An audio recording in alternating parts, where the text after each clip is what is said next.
En ce début d'année 1943, le renversement de situation se confirme à l'Est comme au Sud. Sur la défensive, Hitler proclame la guerre totale. Du côté des Alliés, les orientations stratégiques de la contre-offensive sont définies lors de conférences internationales, jetant ainsi les bases d'une dynamique victorieuse. À Washington, des avancées majeures sont annoncées lors de cette conférence réunissant Churchill et Roosevelt. Intensification des bombardements sur l'Allemagne nazie, entraide dans le Pacifique et débarquement des troupes alliées sur le sol européen. Objectif, desserrer l'étau à l'Est tout en gardant l'avantage acquis en Afrique du Nord. Première concrétisation de ces décisions, la conquête de l'Italie. Abordée par la Sicile, maillon faible des forces de l'Axe en Méditerranée. Dès la fin juillet, le roi d'Italie fait destituer Mussolini et le remplace par le maréchal Badoglio. Le 17 août, après 38 jours de combat, les Alliés entrent dans Messine. En août, la conférence de Québec réunit une nouvelle fois Churchill et Roosevelt. Mais les réalités du terrain sont de plus en plus favorables aux Soviétiques. Pendant que se déroule la conférence, ils repoussent l'offensive allemande à la bataille de Koursk.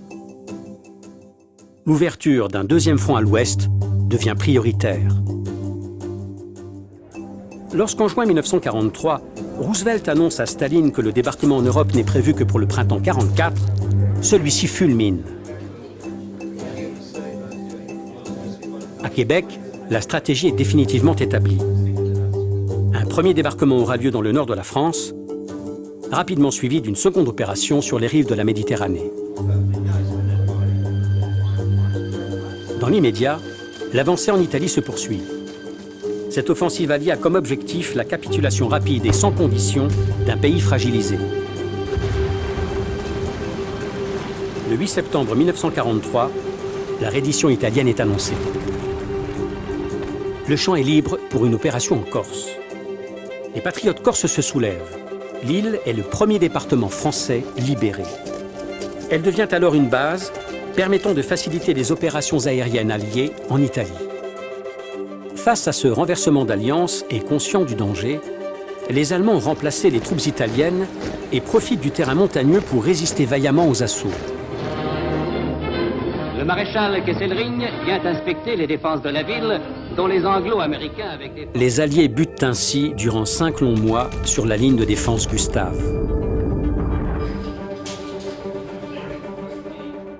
Ce ralentissement de l'avancée alliée se traduit à Téhéran. Il s'agit de la première conférence internationale réunissant les 3 grands dirigeants alliés, Churchill, Roosevelt et Staline. En effet, la contre-offensive menée depuis plusieurs mois par les Soviétiques sur le front de l'Est leur confère une position désormais incontournable dans le processus de décision. Ainsi, c'est Staline qui a choisi de fixer la rencontre à Téhéran. Les Alliés cherchent déjà à se constituer des zones d'influence et des désaccords apparaissent entre eux. Roosevelt et Staline s'accordent pour rejeter le projet britannique d'offensive par l'Adriatique et les Balkans, privilégiant le front ouest. On décide alors que les 2 débarquements auront lieu en Normandie et en Provence. S'ouvre désormais une nouvelle phase de la libération de l'Europe.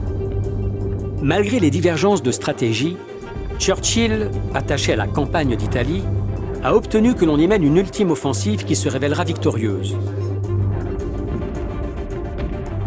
Le verrou défensif allemand est contourné au nord à Anzio, sans résultat décisif, puis percé au sud par le corps expéditionnaire français du général Juin, qui prend d'assaut les défenses de Monte Cassino. Des combats meurtriers pour ces divisions qui participeront au débarquement de Provence. Cette victoire ouvre enfin la route de Rome, libérée le 4 juin 1944. 2 jours plus tard, c'est le débarquement de Normandie, premier acte de la stratégie de la tenaille planifiée à Téhéran. Ce débarquement sera bientôt complété par l'axe sud, celui de Provence.